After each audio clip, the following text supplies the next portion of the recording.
हरियाणा सरकार ने 1984 के सिख दंगों में प्रभावित परिवारों को बड़ी राहत दी है। मंत्रिमंडल की मंजूरी के बाद अब उन परिवारों के सदस्य को सरकारी नौकरी दी जाएगी। इससे लंबे समय से न्याय और मदद का इंतजार कर रहे परिवारों को स्थायी सहारा मिलेगा और उनकी आर्थिक स्थिति भी मजबूत होगी। हरियाणा में संपत्ति पंजीकरण का पूरा सिस्टम आधुनिक बनाया गया है, लेकिन इसमें अभी भी कई तकनीकी गड़बड़ियां आ रही हैं। लोग रजिस्ट्री कराने जाते हैं तो पोर्टल बार बार बंद हो जाता है, जिससे देरी और परेशानी होती है। सरकार का कहना है कि सिस्टम को दुरुस्त करने का काम तेजी से चल रहा है। कृषि मंत्री ने किसानों से अपील की है कि वे पराली को जलाने के बजाय सरकार द्वारा दिए गए विकल्पों का इस्तेमाल करें। उन्होंने बताया कि मशीनों पर सब्सिडी भी दी जा रही है और प्रबंधन के कई तरीके उपलब्ध हैं। मंत्री ने कहा कि अगर किसान सहयोग करेंगे तो प्रदूषण में काफी कमी लाई जा सकती है। राज्य भर में पराली की घटनाएं कम हुई हैं, लेकिन जींद जिले में सबसे ज्यादा मामले दर्ज हुए हैं। कुल 152 मामलों ने प्रशासन को चिंता में डाल दिया है। अधिकारी लगातार गांवों में जाकर किसानों को समझा रहे हैं और उन्हें विकल्प अपनाने के लिए प्रेरित कर रहे हैं ताकि समस्या और न बढ़े। फरीदाबाद में गृह मंत्री अमित शाह ने उत्तरी क्षेत्रीय परिषद की अहम बैठक की, जिसमें राज्यों के बीच समन्वय, सुरक्षा, विकास योजनाएं और सीमाओं से जुड़े विषयों पर गहन चर्चा हुई। शाह ने कहा कि सभी राज्यों को मिलकर काम करना होगा ताकि नागरिकों को बेहतर सुविधा और सुरक्षा मिल सके। हरियाणा पुलिस ने ऑपरेशन ट्रैकडाउन चलाकर सिर्फ एक दिन में 257 अपराधियों को पकड़ लिया। इसमें हत्या, अवैध हथियार और चोरी जैसे गंभीर मामलों में वांछित आरोपी भी शामिल थे। पुलिस का दावा है कि ऐसे अभियान लगातार चलते रहेंगे, जिससे अपराधियों पर काबू पाया जा सके। जम्मू कश्मीर की काउंटर इंटेलिजेंस टीम ने रोहतक की एक डॉक्टर से पूछताछ की है, क्योंकि शक है कि उनका किसी संदिग्ध मॉड्यूल से संबंध हो सकता है। हालांकि अभी कोई ठोस सबूत नहीं मिला है। Team digital record, call log और लेन देन की जांच कर रही है ताकि वास्तविक स्थिति साफ हो सके। कांग्रेस नेताओं ने राज्यपाल से मुलाकात कर कहा कि इस बार कई जिलों में किसानों की फसल खराब हुई है, लेकिन सरकार सर्वे सही तरीके से नहीं कर रही। उन्होंने मांग की कि नुकसान का निष्पक्ष आकलन कराया जाए ताकि किसानों को उचित मुआवजा मिल सके और उनका आर्थिक नुकसान कम हो सके। दिल्ली में हुए बम धमाके में जिस कार का इस्तेमाल किया गया था, उसके मालिक को गुरुग्राम से हिरासत में लिया गया है। अब पुलिस यह पता लगा रही है कि वाहन मालिक की इसमें क्या भूमिका थी। यह भी जांच की जा रही है कि कार चोरी हुई थी, किराए पर गई थी या किसी और ने इसका गलत फायदा उठाया। इस बार पराली जलाने की घटनाओं में पूरे राज्य में रिकॉर्ड गिरावट आई है। इसका असर साफ हवा की गुणवत्ता पर दिख रहा है। कई शहरों में स्मॉग पहले की तुलना में कम हो गया है। प्रशासन यह मान रहा है कि किसानों की जागरूकता, मशीनें और सरकार की सख्ती तीनों का संयुक्त असर है। फरीदाबाद में पकड़े गए डॉक्टर पर विस्फोटक मामले में आरोप लगे हैं, लेकिन उनके परिवार का कहना है कि डॉक्टर पूरी तरह निर्दोष है और किसी भी आतंकी संगठन से उनका कोई संबंध नहीं है। परिवार का दावा है कि जांच गलत दिशा में जा रही है और उनकी बात को भी सुना जाना चाहिए। रोहतक के दोहरे हत्याकांड में पुलिस ने 3 आरोपियों को एनकाउंटर के बाद गिरफ्तार किया है। आरोपी भागने की कोशिश कर रहे थे, लेकिन पुलिस ने उन्हें पकड़ लिया। अब उनसे पूछताछ की जा रही है ताकि घटना की असली वजह और इसमें शामिल अन्य लोगों का पता लगाया जा सके। अंतर्राष्ट्रीय स्तर पर देश का नाम रोशन कर चुकी अर्जुन अवार्डी पहलवान पूजा ढांडा ने शादी कर ली है। खेल जगत के साथी और प्रशंसक उन्हें लगातार शुभकामनाएं दे रहे हैं। पूजा ने अपने करियर में कई बड़े मुकाबले जीते हैं और अब वे अपनी नई जीवन यात्रा को लेकर बहुत खुश हैं।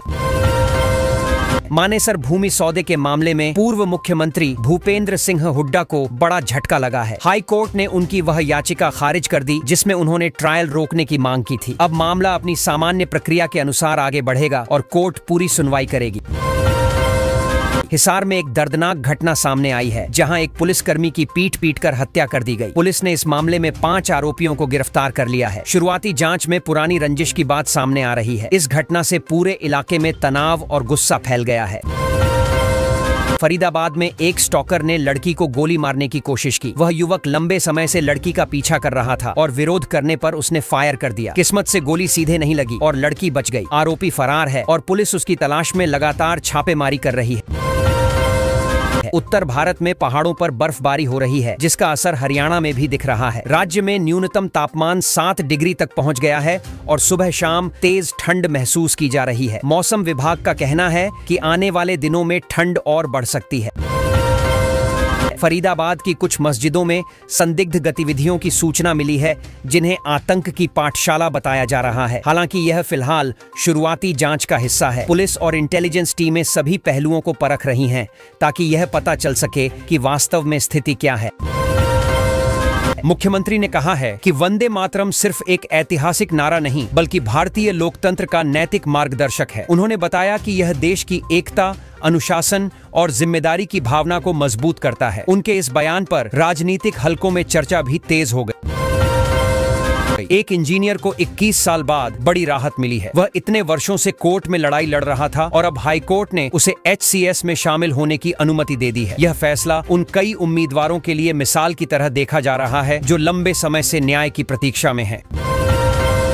लाल किले विस्फोट मामले में फरार चल रहा कश्मीरी युवक आमिर राशिद अली दिल्ली से गिरफ्तार किया गया है। पुलिस उसका नेटवर्क खंगाल रही है और यह पता लगाने की कोशिश कर रही है कि घटना के बाद वह इतने सालों तक कैसे बचा रहा और किसकी मदद लेता रहा। दिल्ली में हुए बम धमाके के बाद पंजाब और हरियाणा में सुरक्षा एजेंसियों ने हाई अलर्ट जारी कर दिया है। बाजार, स्टेशन, बस स्टैंड और सरकारी इमारतों पर कड़ी निगरानी रखी जा रही है। पुलिस हर संदिग्ध गतिविधि की जांच कर रही है ताकि किसी तरह की गड़बड़ी न हो। रोहतक में ऑपरेशन ट्रैकडाउन के तहत कई अपराधियों को गिरफ्तार किया गया है। इनमें हत्या, अवैध हथियार और गंभीर अपराधों में शामिल लोग भी हैं। पुलिस का कहना है कि ऐसे अभियान से अपराध पर काबू पाना आसान होता है और कानून व्यवस्था बेहतर बनती है। नूह में एक डॉक्टर और अल फलाह विश्वविद्यालय पर सुरक्षा एजेंसियों ने छापेमारी की है। यह कार्रवाई संभावित आतंकी लिंक की जानकारी के आधार पर की गई। अभी तक कोई बड़ा सबूत नहीं मिला है, लेकिन एजेंसियों ने कई दस्तावेज और डिजिटल रिकॉर्ड कब्जे में लेकर जांच जारी रखी है। हरियाणा सरकार ने एक बड़ी राहत देते हुए पीड़ितों का साइबर फ्रॉड वाला पैसा अब बिना FIR के सीधे लोक अदालत की प्रक्रिया से जल्दी लौटाने की व्यवस्था शुरू कर दी है। लोग महीनों तक चक्कर काटते थे, लेकिन अब यह झंझट कम हो जाएगा और पैसा तेजी से वापस मिलने लगेगा।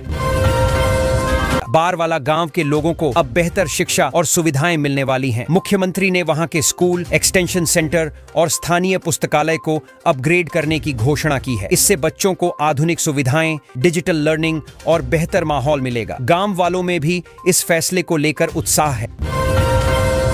हरियाणा ने 1 लाख कच्चे कर्मचारियों की नौकरी सुरक्षित रखने के लिए नया पोर्टल शुरू किया है। पहले इन कर्मचारियों को हर समय निकाल दिए जाने का डर रहता था, लेकिन अब उनकी नियुक्तियों और रिकॉर्ड को डिजिटल सिस्टम से सुरक्षित किया जाएगा। सरकार का कहना है कि इससे पारदर्शिता भी बढ़ेगी।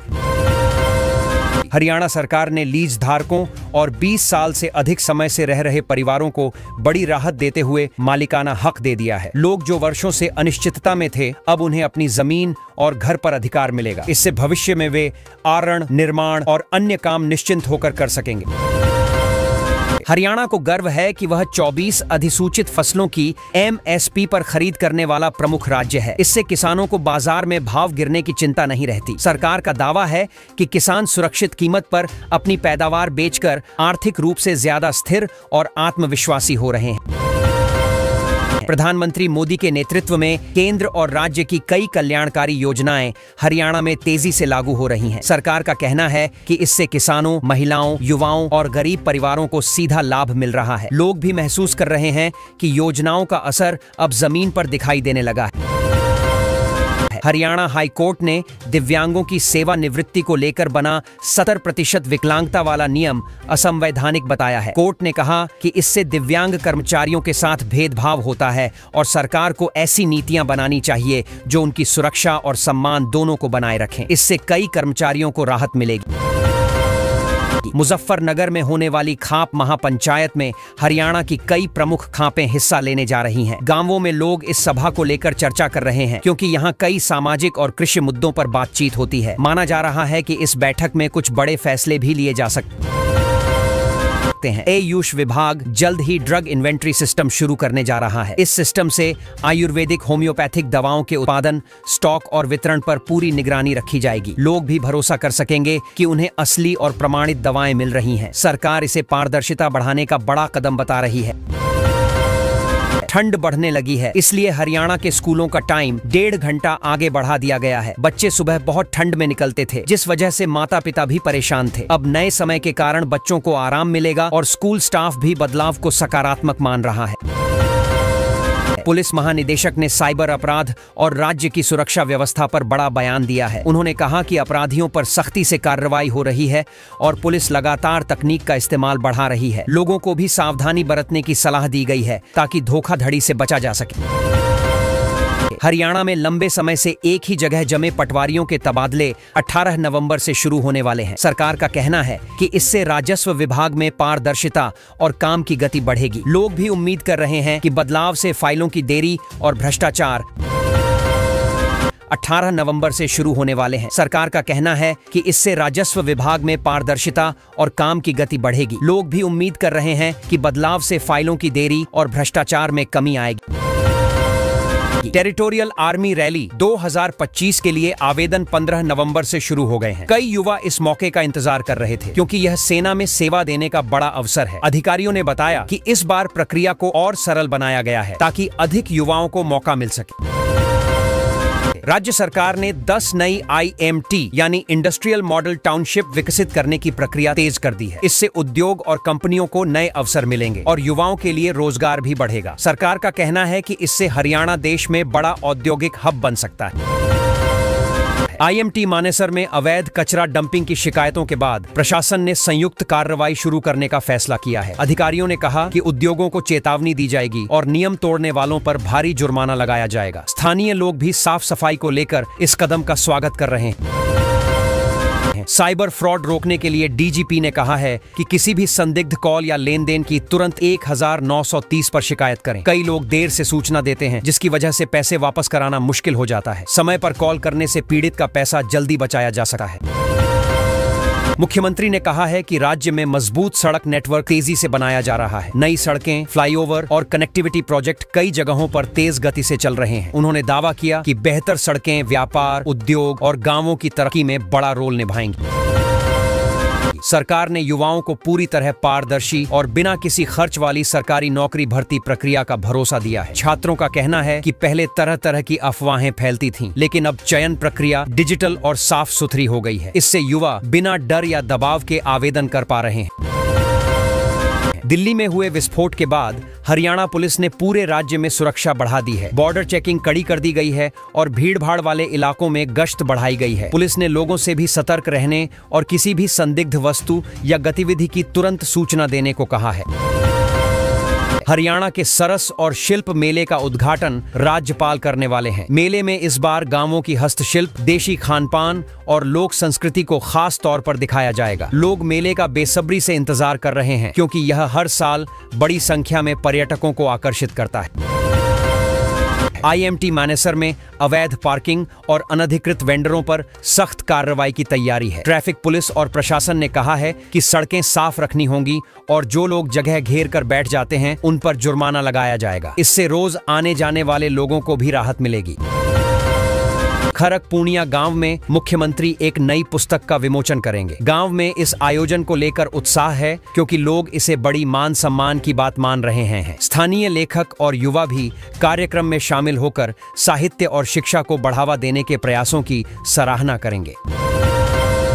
हरियाणा सरकार ने 1984 के सिख दंगों में प्रभावित परिवारों को बड़ी राहत दी है। मंत्रिमंडल की मंजूरी के बाद अब उन परिवारों के सदस्य को सरकारी नौकरी दी जाएगी। इससे लंबे समय से न्याय और मदद का इंतजार कर रहे परिवारों को स्थायी सहारा मिलेगा और उनकी आर्थिक स्थिति भी मजबूत होगी। हरियाणा में संपत्ति पंजीकरण का पूरा सिस्टम आधुनिक बनाया गया है, लेकिन इसमें अभी भी कई तकनीकी गड़बड़ियां आ रही हैं। लोग रजिस्ट्री कराने जाते हैं तो पोर्टल बार बार बंद हो जाता है, जिससे देरी और परेशानी होती है। सरकार का कहना है कि सिस्टम को दुरुस्त करने का काम तेजी से चल रहा है। कृषि मंत्री ने किसानों से अपील की है कि वे पराली को जलाने के बजाय सरकार द्वारा दिए गए विकल्पों का इस्तेमाल करें। उन्होंने बताया कि मशीनों पर सब्सिडी भी दी जा रही है और प्रबंधन के कई तरीके उपलब्ध हैं। मंत्री ने कहा कि अगर किसान सहयोग करेंगे तो प्रदूषण में काफी कमी लाई जा सकती है। राज्य भर में पराली की घटनाएं कम हुई हैं, लेकिन जींद जिले में सबसे ज्यादा मामले दर्ज हुए हैं। कुल 152 मामलों ने प्रशासन को चिंता में डाल दिया है। अधिकारी लगातार गांवों में जाकर किसानों को समझा रहे हैं और उन्हें विकल्प अपनाने के लिए प्रेरित कर रहे हैं ताकि समस्या और न बढ़े। फरीदाबाद में गृह मंत्री अमित शाह ने उत्तरी क्षेत्रीय परिषद की अहम बैठक की, जिसमें राज्यों के बीच समन्वय,